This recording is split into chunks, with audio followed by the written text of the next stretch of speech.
All right, let's go straight to business. For our first port of call, we take you to Katsina State, where the news just hit us below the belt that the commissioner in that state was shot to death by bandits, dastardly. And of course, I'm talking about the Commissioner for Science and Technology, Rabi Nasir. He was said to have been killed on Wednesday evening at his residence in Fatima Shema Estate of Katsina State. Now, what can one say? We've had one horrible news, too many, Jide. It's unfortunate. This is a particularly bad one for me because Dr. Rabi Nasir was my friend, and sometimes when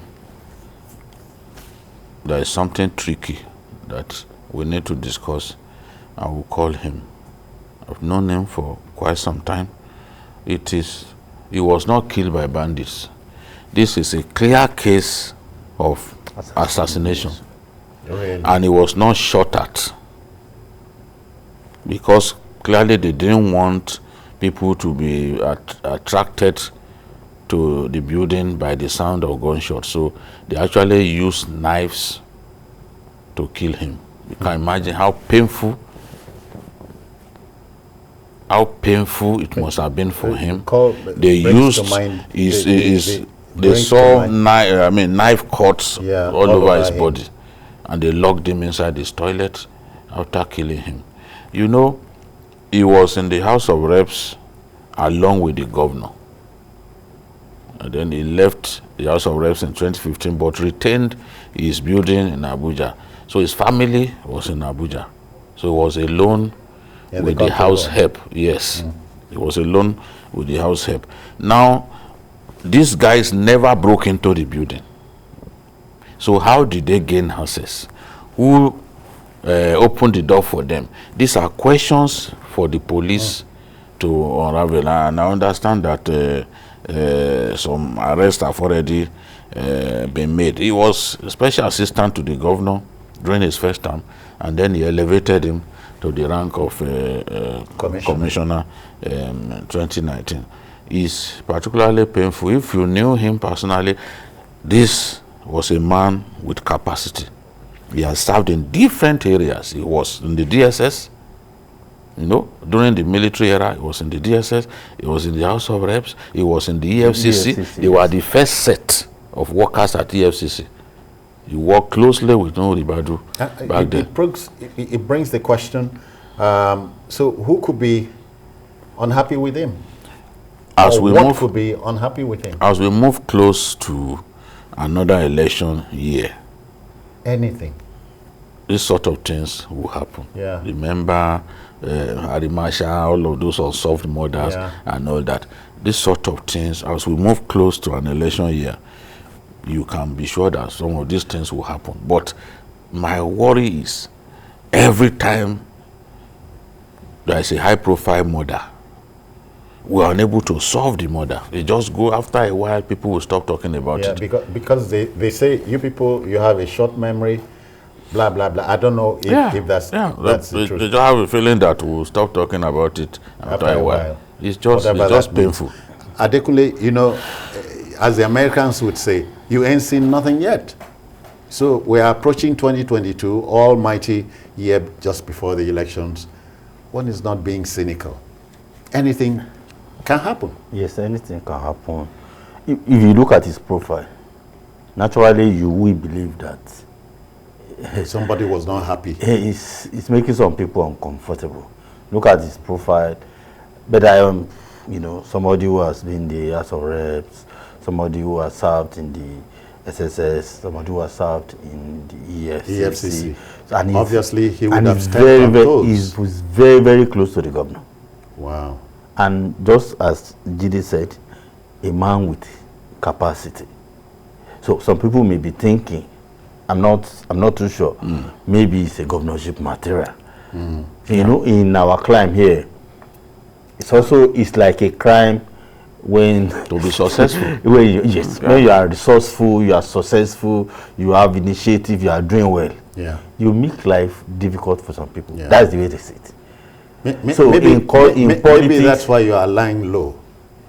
Well, let's leave me out of this. In politics, I'm not in politics. Seriously. In politics, believe me, it's really a big problem. And I don't know, he too left too much to chances. Yeah. A person like that should have been more conscious of his security. When you look at the way he was killed, you know, people say the bandits didn't. They don't operate that way. Okay. You understand me? The way he was killed, he was deliberately trailed, and they killed him and made sure. Maybe and they didn't take anything out of his house. The phones, the everything. They were able take to anything. recover. And I'm beginning to feel that the perpetrators will pay, because number one, when you kill people in the security agencies, one of them, you will know that our own security agencies can work even when they are ready to work. Yeah. I want to think so, because this is something. I just hope so, because in this same Katsina, a serving DSS official was killed a few months back. They trailed him to his house around 10 p.m., you know, and we've not heard anything. Nigeria is changing. I just hope that we do not lose it as a country, because I don't understand what's going on. In the past, you could bet that this kind of thing will not happen in the north, especially in Katsina. But things are changing. Evil people have literally taken over. Oh yeah. They have a free reign, and yes. So you are asking, It's is this terrible. deliberate? I just think that there ought to be a national response to our worsening security situation. Yeah. It's not, as I was saying on social media, when we complain about this, it's because we want change to happen. Because it could be any of us. I always say that, look, it could be any of us. Now, it has happened to my friend. So how would I now feel? It means that I've got to be careful too, because it could be any of us. Yes. We could be victims of bandits. We could be victims of criminals. It could happen to anyone. That is why we must all jump in and push our government to protect us better. Otherwise, because it has the capacity so to do. It has the capacity so to do. Well, from here, from this hangout, our hearts will go out to the family of late Dr. Nasir Rabe, who was the Commissioner for Science and Technology in Katsina State, who was gruesomely murdered some days back. We're sorry about that. Okay, now make no mistake about it, we are living in very depressing times. The depression comes with very harmful effects. No item of news is a pleasant one as the one we just heard. Bandits were on rampage in Niger State, in Baare village of Mashegu, a local government area of the state. As many as 15 people got mowed down while observing their morning prayers inside a mosque. In Abuja, the country's capital, freewheeling armed bandits killed a hapless housewife, abducting 8 others at Piri village in the Kwali area of FCT. Meanwhile, youths in the northern parts of the country have taken to the streets in Kaduna, Kano, Bauchi, Zamfara, and many other places. Armed with placards, the youths are decrying the killings across the north, and if you will, the whole country. So who is happy? Who is happy? I don't know anyone who could be happy with the killings going on in our country, except a thoroughly evil person. Anybody who is not a beast cannot be happy that we are hemorrhaging lives the way this is going on now. And this has got to stop. You walk into a mosque and open fire on people. It's not the first time in that Niger State. No, it's not. Niger State, if we do not pay attention, Niger State will be a lot worse than Borno State. Because already there's a level of progress in Borno State. There's a level of progress in Borno State that makes us happy. We are not saying that we are there yet. We are not there yet. They still attacked, Boko Haram still attacked the army base in Marte just a couple of weeks back. You may not read it in the newspapers, but this thing still happen. You understand? We are not there yet, but there is progress that we have to report. Because we are Niger State, perhaps. But Niger, we've been told that Boko Haram has its basis in Niger. We've been told that in the Shiroro area, Boko Haram has occupied territories. They are now determining at what age women are married out. They are telling people to withdraw their children from schools. In Niger, not Borno, in Niger, we deceived ourselves initially that no, Boko Haram had not spread its tentacles beyond the 3 states of the northeast where they had been active. When Shekau claimed that he was the one who arranged the kidnap of the government secondary school Kankara students, we said he lied. Whereas he was the first to release the video of those children in captivity. How did he come about with releasing video if he knew nothing about it? But people who are minded to lie, I have a few words for them. Those lies won't take away reality. And the reality will keep hitting us unless we take decisive steps to address the problems that are being created by these outlaws.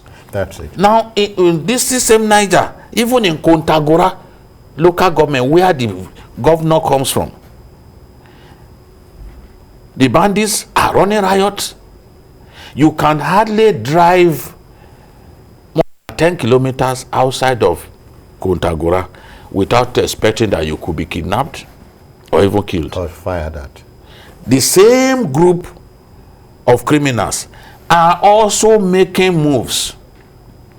According to the secretary to the state government in Niger State, they are making moves to gain entry into the national park. Yankari. No, the national park is in Bogu local government. Okay. Now, the national park, if they gain entry into the national park, as extensive as it is, we have given them another Sambisa. That's what it means. So they want to gain entry into Babana so that they can settle fully there. I tell you this, it was as early last year that Shekau published a picture and claimed that on Salah Day and claimed that they were celebrating Salah in the North Central. At that point, I became worried. We are now seeing clearly now that the area where that picture was taken was actually Niger State. The governor has come out repeatedly to say, in my state, Boko Haram has territory. Wow. We will keep arguing that when people take money from farmers, take money from this, it doesn't mean that they've occupied the territory. Let us continue to deceive ourselves. If we do not address this problem, it will get worse. Yeah. This is what we are seeing. Now, people killed inside the mosque. What is their crime? Well, for God's sake, we'll kill people observing prayers. What won't they do after this? Adekunle, and Niger State is, geographically speaking, the largest environment state in the country. Yes, and so makes it difficult to track these people? I don't think so. I don't think it is difficult to track the people, except that I've not seen the kind of political will on the part of our leaders to really go after them. Yes, this matter started like play, getting worse. Something that you should have nipped in the bud, you are allowed to fester. So, if you do, and you are complaining later, the place is big, no, it didn't start all over Niger State. It started as a small. But we always have a problem, always not believing. Sometimes say it's not true, the governor is lying, or the social person is lying, or they're trying to play politics. Yeah. Initially, I didn't believe it too. Until the governor came out to say, no, these people are here. They have territories. I couldn't believe that a state governor with that, boat to admit. Yeah. And since that time, what has been done there? And things get worse by the day. Sultan was saying there is no single day in the north that people are not, being killed needlessly. Yeah. And Judy, talking about this Sultan, he's apart from being the leader of Muslims in the country, he's an opinion leader. He says the elite are responsible for the worsening situation. Yes, because the elites include our leaders and himself.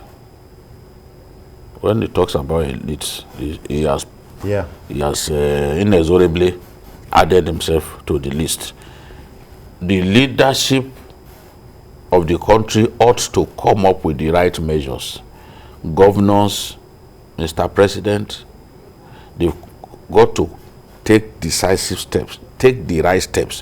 When they take the right steps and we can feel the impact of the measures that they've taken, Nigerians will rise in a wave to say, you've done well. They will praise. Our standards are not high as a people. That's why even a governor provides one borehole somewhere, they will praise him to high heavens.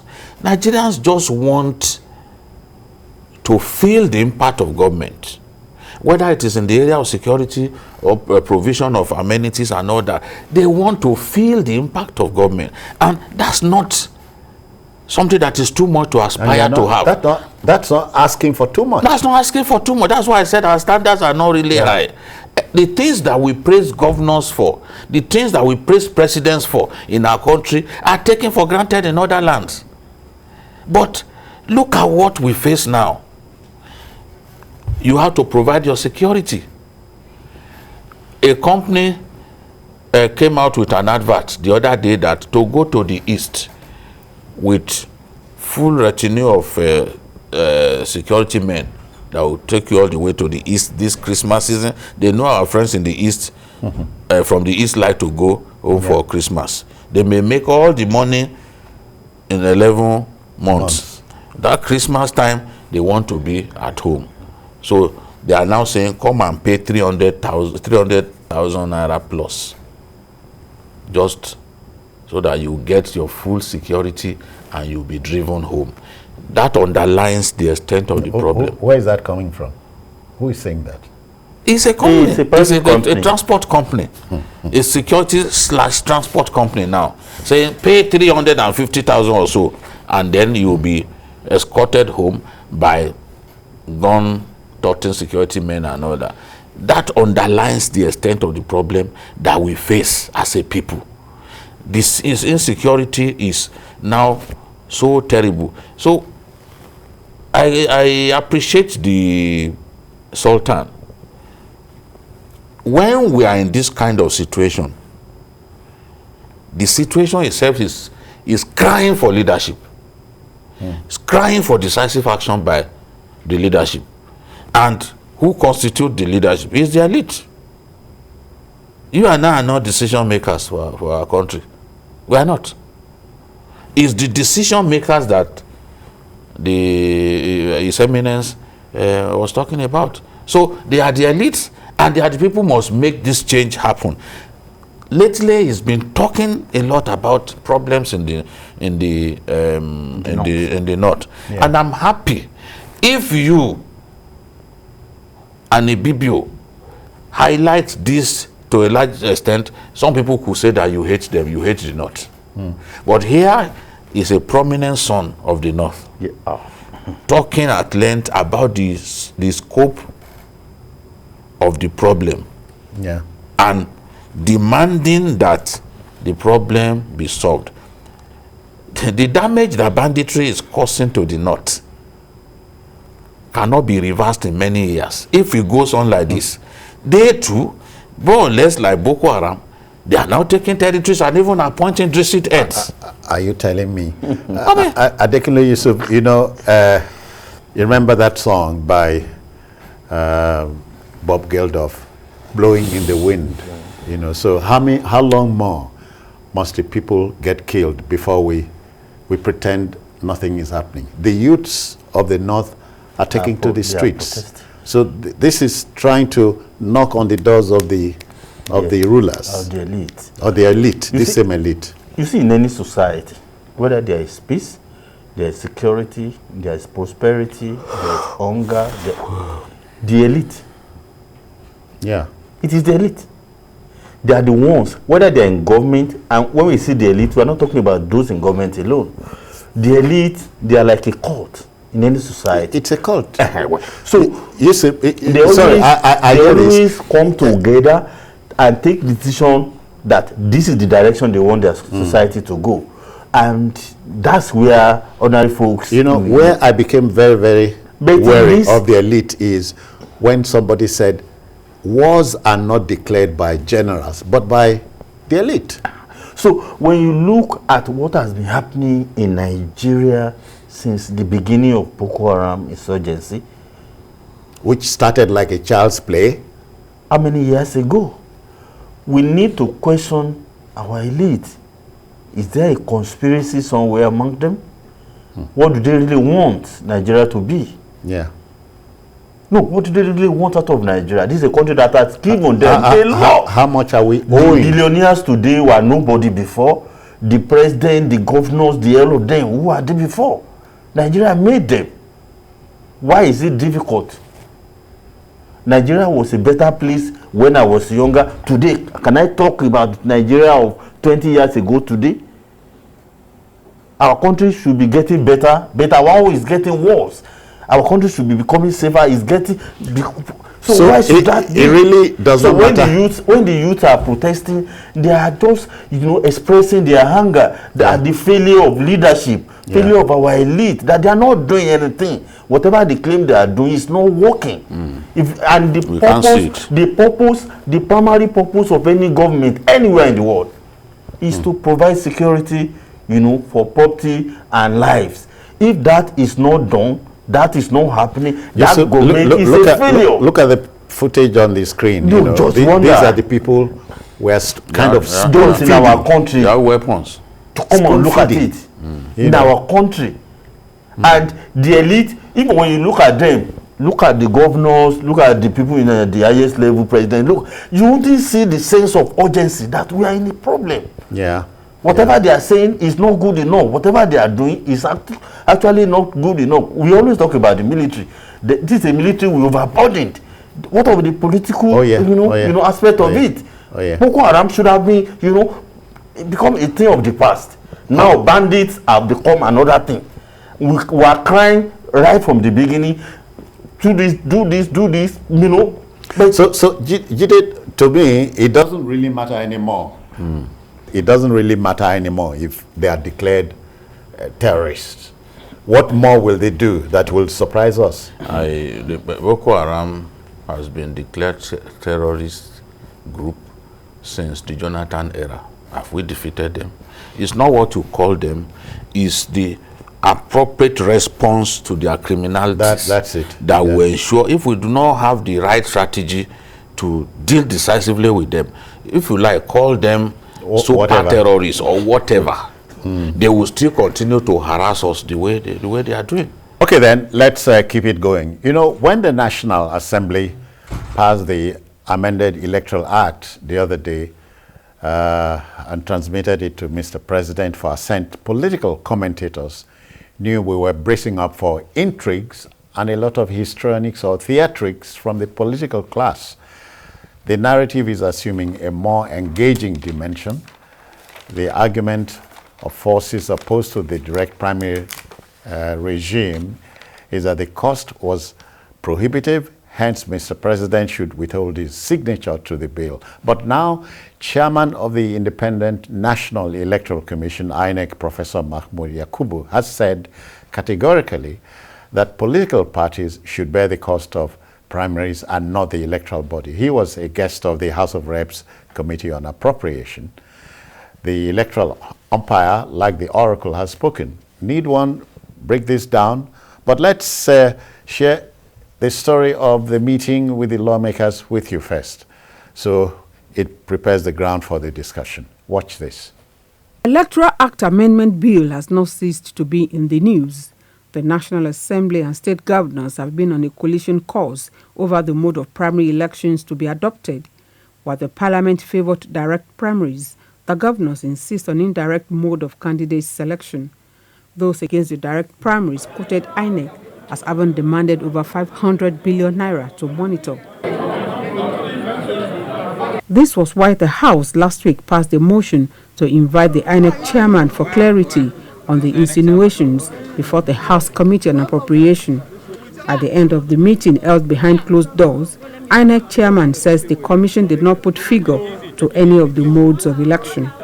He says the mode of elections remains the prerogative of political parties. INEC did not come up with any cost for the conduct of primaries by political parties by direct method. We have had very good discussions with the Committee on Appropriations of the National Assembly pursuant to the resolution of the House. And what we discussed, you will not hear from me. Maybe the chairman of the committee will tell you. The committee says the meeting cleared grey areas. Discussion with the INEC chairman, it was on two discussions.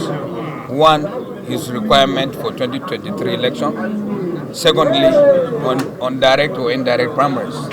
And on the direct or indirect primaries, in what we discussed with him, he specifically told us the role of INEC in direct or indirect primaries is just minimal. Both men would not comment on the reported rejection of the Electoral Act Amendment Bill by President Muhammadu Buhari.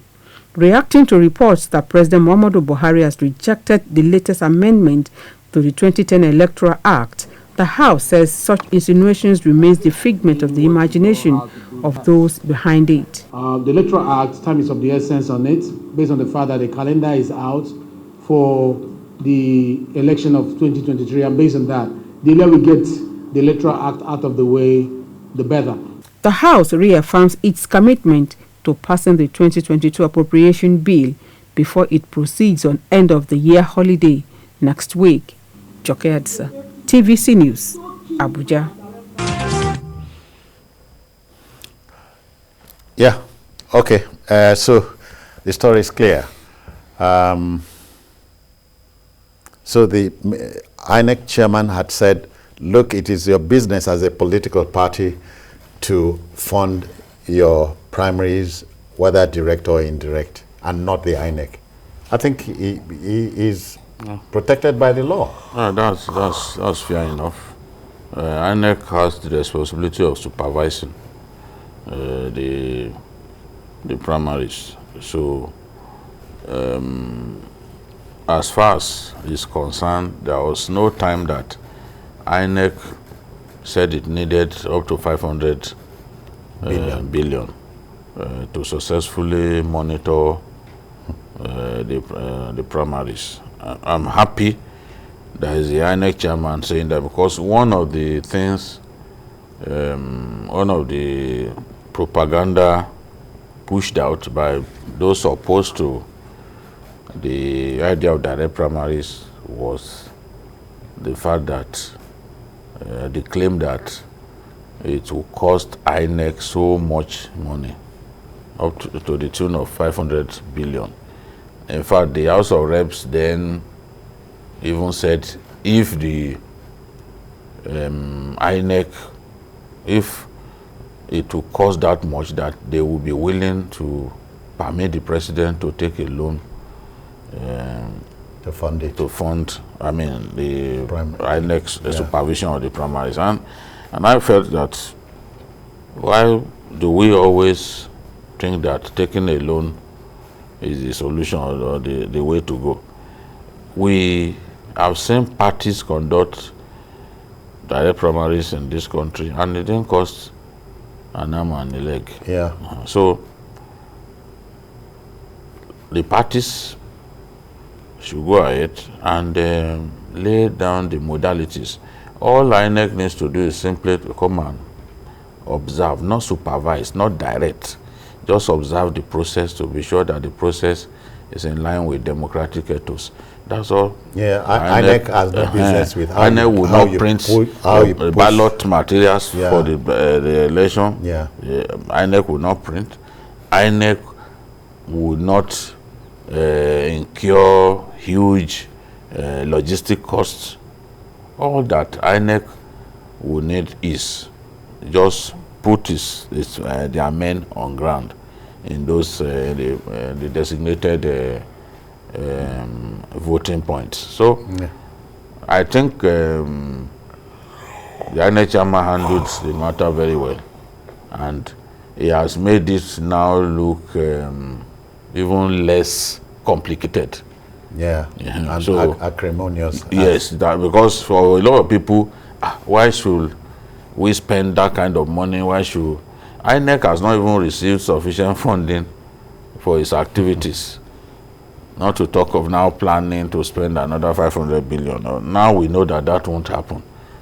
So let the parties go and work out how the direct primaries because will take parties place. had done that before in the past. Yes, in Osun, in Lagos, in Kano, we've had direct primaries. Yeah, so Adamawa, we had direct primaries. Yeah. So it is possible if we commit ourselves to it. If we are honest about it, we can do it. It's very similar to option A4. Yeah. It's very similar to option A4. Everyone lines up behind the image of his choice. Yes, of his favorite candidate. And Adekunle, so all these things we are hearing, is coming from players, political actors. We talk about theatrics and histrionics from them. So they must blow hot and cold. Those about interest. Those who want direct primaries, it favors their interest. Those who don't want direct primaries, it doesn't. Who prefer the indirect one? Yes. It also. They don't. So, whichever way you look at it, that is it. Anybody that is speaking, it's about two camps: the camps of governors, the camps of National Assembly members, folks. So the two blocks are very, very powerful. So, but even though one is powerful than the other, but now the other is proving that it's also powerful. Yeah. Unfortunately, it is Mr. President that will decide. Come December 16, we will know the position of the president. Yeah. So if he doesn't sign it, then we will see what the National Assembly even after can do. The APC governors had a meeting with Mr. President? All of them have had meetings, private, group, several kind of, they've been piling pressure on the president. And I like the way the president was trying to calm down now after that. No, I'm still consulting. I will consult political implication, economic implication, whatever is good that we do. Oh, that's great. And he's even got to a point that even some of the groups are saying they are so confident that the president will sign or the president will not sign. Yeah. So it's all about the president has not come out to say he will sign or he will not sign. So he just say he's still consulting. Keep them guessing. And he still, by law, he still has time till December 16. Yeah, just would have made it 19 days. So if he didn't do it and gives the reason, or if he does it, we will know by that date. Then whatever comes after, if he doesn't do it, then the ball falls back. National Assembly. Yes. I hear because all they need is 2/3 majority. Yes. They overrule Mr. We haven't seen them do that for a very long time. I think the last time was during Obasanjo. And many people will be very happy to even see this National Assembly, at least for once, assert, itself, themselves, so at least for once. You understand? Yeah. I will one of such people. Jide, but Nigerians are not properly educated on the merits and or demerits of the direct and or the indirect primary system. No, I think the National Assembly spent the first 2 weeks before even the bill was passed trying to let Nigerians know why they took that decision, telling us that, look, this is the most participatory of all methods of choosing candidates. This is the one that puts power in the hands of every eligible voter. Every member, every card-carrying member of a political party. Yeah. Unlike the indirect primaries, where only delegates determine the fate of everyone, decide for everyone. But even the delegates are determined. Yeah, that's where I'm going. Yeah. Now, who chooses those delegates? The governors. The governors are the leaders of the party in their states. They are the ones who finance the party. So they literally own the party. The way we are practicing party democracy in Nigeria currently was not the way it was practiced during the Awolowo era. I still remember the everyone back Second then. Republic. Every party member had his card where once he pays his dues, it gets ticked. That is what puts power in your hands. Yeah. Governors were not sponsoring themselves, even if you had all the money in the world. It was the party sponsoring candidates. And to that extent, parties had firm grip of their governors. They were the owners. Yes, they were the owners of the party. But what we have in this case is the governors fund the party. It was not like that before. Party members used to fund the party. So we had party supremacy back then. Party supremacy, party discipline was greater back then. Today, if a governor does not like your face, you will not, even if you are the best in the National Assembly, you are not returning. And because governors are always targeting, especially governors on second term, are always targeting the National Assembly, they will look for a way to fight the person who is there and ensure that the career of that person ends. They will now go and replace the person in the National Assembly because they are after a seat. So they will chase him away and supplant him. They replace him by themselves. That is the power that the direct primaries will take away from governors. Them. And governors have been running from pillar to post. They don't want to see this happen. But my message for these governors who are playing God with the small letter G, my message for them is, one day you will leave that seat. You are behaving like that seat you brought it from heaven. One day you will leave that seat. You too will become a member of the House of Reps or Senate. You will now see why it makes sense for the ordinary folks in the parties to actually have the power to decide. Yeah. When you become, Shebi, today we are seeing what is happening in Gombe. Yeah. The current governor and the former governor, Danjuma Goje, they don't see eye to eye. Yeah. There was a time when Danjuma Goje had all the power. He was governor, could decide. Today, a new person is there, and that person, even he and the supporters want to determine when Goje can come into town.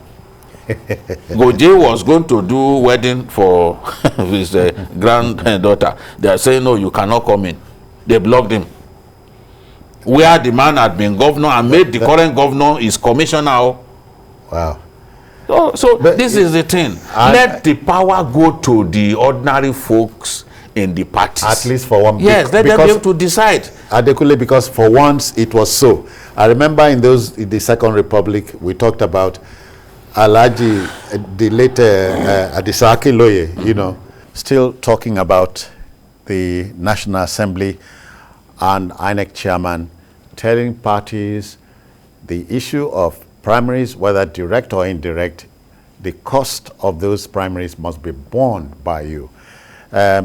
Yusuf, I was talking about the Second Republic, where at the national level, the national chairman of a national party was in charge. At the state level, the chairman of the state's, chapters were in charge. But no longer. But how did we get here? That's a big question, because when you look at politics that we do now, everybody goes into the party to seek what they can get. Before, it was service, because you are a member of the party, then you contribute. Yeah. You contribute. Now, you go to party meeting and you don't get anything. I doubt if you want to go next one. So they will have to share something, so that next time you feel like coming. So you are a card-carrying member of the party, fine, but you don't contribute anything to the party. All the parties. So no one is different. So it's just just that you have a card, a membership card, that's all. This now leaves the room for big pockets. You are talking about governors. Those who are not governors are also owners of the party. Those who have money. You get my point? Because the moment you just dash out, dole out money. You become more than one person, literally speaking. So that's just it. Now the governors and other big men in the party control the party. You see, direct primary, indirect primary, my take is there is no law. There is no beautiful initiative you bring to Nigeria. We have the incredible capacity to do things our way. If our politicians refuse to restructure their mindset, you get me? We will still be talking about the same issue again and again. There is no law that will bring to Nigeria. Nigerians are incredible. They can devise means of getting away with so many things. So I believe if they do this law, fine. But it is not the same politicians. If it's the same Nigerian politicians that are greedy, that are selfish, that are unpatriotic, that are corrupt, that are unprincipled. That are unprincipled. God bless you. Since you are increasing it. That are unprincipled, that are shameless, that are very, anti, masses of Nigeria. So is it not the same set of people? So they only love themselves, they love their pocket, they love their own, how to aggrandize, make money and live big at the expense of everybody. Which is saying, Jide, that the Nigerian electorate has been boxed into a helpless corner. He can do nothing. You can do a lot. Did you see a video of Ghanaians who are rejecting bags of rice? Yeah. I saw a video again of where was this video shot to? Was it Edo or somewhere? Within or without? Nigeria. The road was bad, so they wanted to use some shortcut to bypass the bad road. So the people blocked the road. Say, you politicians, you are not going to pass through this place. Go and use that bad road that you people have refused to fix. So I said, this is good. They are beginning to stand up to these politicians. Politicians who imagine that, look, that they are God and the rest of us are just their servants. That they can twist the way they like. They can twist us like magic potty. So they said, no, you can't use this road. That bad road that you want to avoid, go back. They blocked the road. And they were cooking on the road. This last election in Anambra, was this village? They were sharing 5,000. People said no. We will vote. Yes. Look at the woman. There's a woman that even Soludo even rewarded her because she rejected money that was brought to her. We can reject these things. The women came together. They said no, not here. They refused the money. They refused to take the money. They said no, we will vote our question. Which tells you the electorate has that power. Nigerians have power. If they know that they can exercise their power, the politicians will sit up. Yes, and we will get good leaders. And before you know it, all those bad people will be afraid to come into the political because they know they will be rejected. They know the consequences. All right, we have a caller. Hassan is reaching us. Thank you from Abuja. From Abuja, welcome. How do you do? Mr. Yusuf, how are you? I'm fine. I'm fine. Longest time. Okay then. Yeah, I haven't been able to watch journalists hang out in the evening most times recently. But I follow up in the night. That was why I couldn't call. Thank you, sir. A quick one, the citizen. On the direct primary, Babajide got it right on the part of the people sponsoring the party. But how do we do that, Babajide? How do we make people believe in the party? How do we make people pay levies to the party at the end of every month?